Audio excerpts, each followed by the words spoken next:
Hello दोस्तों, नमस्कार। Middle east लगातार जल रहा है। डोनाल्ड ट्रंप भले कह रहे हों कि भाई साहब युद्ध रुक गया, समझौता चल रहा है, अच्छी बातचीत चल रही है, लेकिन उसके बावजूद भी भीषण हमले लगातार जारी है। सारी अपडेट जो है इस रिपोर्ट में हम आपको देने वाले हैं। और सबसे जो अभी खबर निकल कर आई है वो खबर यह है कि ईरान के अंदर जो सबसे बड़ा पुल था, यानी कि पूरे मिडिल ईस्ट का सबसे बड़ा पुल ईरान के अंदर जो बनकर तैयार हुआ था, उस पर इजरायल ने हमला किया है और वो पुल जो है क्षतिग्रस्त हो गया है, दो हिस्सों में टूट गया है। और ये खबर निकलकर जैसे सामने आई तो कुल मिलाकर देखा जाए तो अब जो हमले हैं वो सैनिकों तक सीमित नहीं रह गए हैं। सड़कें, बिजली घर, पुल जो है उनको निशाना बनाया जा रहा है इसराइल की तरफ से। ईरान भी लगातार मिसाइल अटैक जो है वो लगातार कर रहा है। भले डोनाल्ड ट्रंप अमेरिका अब इस युद्ध से पीछे हटने की बातें कर रहा हो, लेकिन इसराइल के हमले लगातार जारी है। ये भी कह सकते हैं कि इसराइल जो है वो डोनाल्ड ट्रंप की बात नहीं मानने वाले, और इसराइल ने तो कसम खाई है कि भाई ईरान को मिटाकर ही दम लेंगे, क्योंकि ये हमारे लिए सबसे बड़ा दुश्मन है।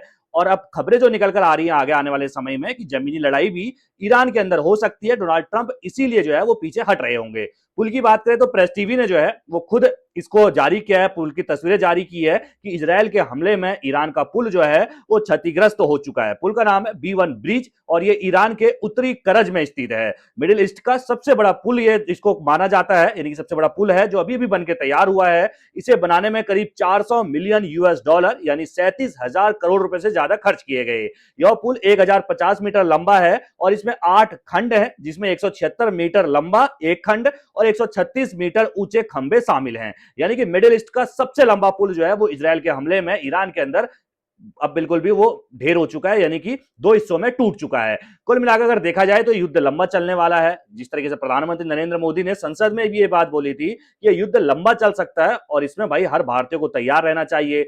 भले ही हर दिन जो है भारत सरकार की तरफ से, पेट्रोलियम मंत्रालय की तरफ से प्रेस कॉन्फ्रेंस होती है और उस प्रेस कॉन्फ्रेंस में बताया जाता है कि हमारे पास करीब 2 महीने का स्टॉक अभी पड़ा है और हमारे जहाज जो है वो ईरान से आ भी रहे हैं। दूसरी अपडेट खबर यह है कि ईरान के जो टोल वसूलने की बात करिए हॉर्मुज के रास्ते पर, कि भाई ईरानी संसद में बिल पास हो चुका है कि टोल वसूला जाएगा अगर आपको हॉर्मुज से अपना जहाज ले जाना है। अमेरिका और इजराइल के लिए तो बिल्कुल बंद है, भाई वो जहाज तो नहीं ले जा सकता।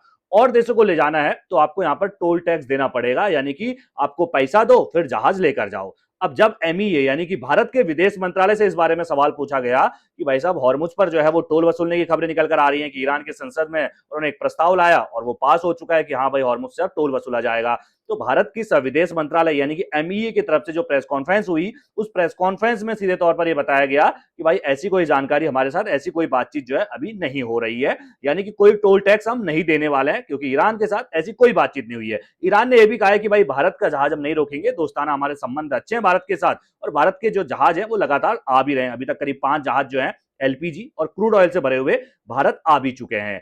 इसके अलावा अब थोड़ा सा बात डोनाल्ड ट्रंप पर करते हैं। डोनाल्ड ट्रंप को अगर हम देखते हैं तो भाई 28 फरवरी के दिन इसराइल और अमेरिका ने मिलकर ईरान पर हमला बोल दिया था, गोला फेंक दिया था। पहले दिन ही करीब 40 टॉप लीडर जो ईरान के थे, जिसमें सुप्रीम लीडर भी थे खामनेई, आयतुल्ला खामनेई, वो भी मारे गए थे। उसके अलावा 40 टॉप लीडर जो है वो मारे जाते हैं। लेकिन उसके बावजूद अब 1 महीने से ज्यादा का वक्त गुजर चुका है और डोनाल्ड ट्रंप करीब अपने 7 भाषणों में 12 बार ये कह चुके हैं कि भाई अमेरिका की जीत हुई है, अमेरिका इस युद्ध को जीत गया है। लेकिन उसके बावजूद वो समय पर समय भी ले रहे हैं, समझौते की बात भी कर रहे हैं। जीता हुआ व्यक्ति समझौता क्यों करेगा? जीता हुआ व्यक्ति तो जीत गया, बस हो गया, अब तो हमारा राज चलेगा जी, हम तो जीत चुके हैं तुमको। लेकिन आप एक तरफ कहते हैं कि हम 12 बार कह चुके हो कि हम जीत चुके हैं, दूसरी तरफ आप कहते हो समझौता भी चल रहा है। कभी आप कहते हो कि भाई समझौते की जरूरत ही नहीं है, ईरान को आपने इतना बर्बाद कर दिया है। आप तरह तरह के बयान से खुद ही के बयानों में घिरते जा रहे हो। आपसे सवाल पूछा जाता है कुछ, आप जो है एंकर आपसे सवाल पूछती है, आप एंकरों को सवाल का जवाब देने के बजाय उसको घुमाने लगते हो, उसकी तारीफ करने लगते हो, फ्लर्ट उसके साथ करने लगते हो। जवाब है कि भाई साहब ईरान में आप क्या आगे बढ़ेंगे? आप एंकर के साथ फ्लर्ट करने लग गए कि आपको याद है हमारी पहली मुलाकात कैसी हुई थी। ये डोनाल्ड ट्रंप है, कोई नहीं समझ पाता कि क्या करेंगे। डोनाल्ड ट्रंप को शायद मुझे लगता है वो खुद को भी नहीं समझ पाते होंगे। अब उन्होंने सबसे पहले 48 घंटे का अल्टीमेटम दिया था, उसके बाद 5 दिन का अल्टीमेटम दिया, फिर 10 दिन का अल्टीमेटम दिया। अब बुधवार के दिन वो प्रेस कॉन्फ्रेंस करने के लिए आते हैं तो कहते हैं इसमें कम से कम इस युद्ध को रोकने के लिए 3 हफ्ते का तो समय लगेगा। फिर बृहस्पतिवार को आते हैं तो बृहस्पतिवार को कह देते हैं जी अभी तो हम युद्ध रोकने की कोई कोशिश नहीं कर रहे हैं, हमारे अभियान जो है जमीनी लड़ाई वहां लगातार जारी है।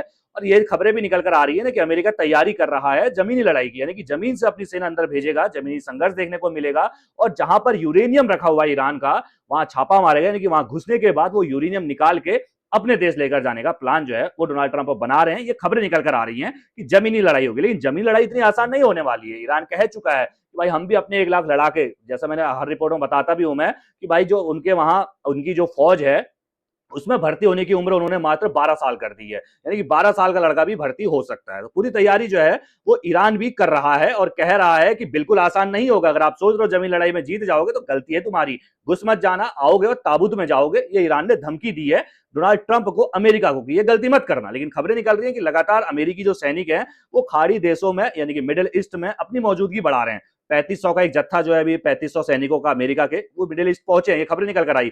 10,000 पहुंचने वाले हैं, उसके बाद जाके जमीनी लड़ाई शुरू होगी, ये खबरें निकल रही हैं।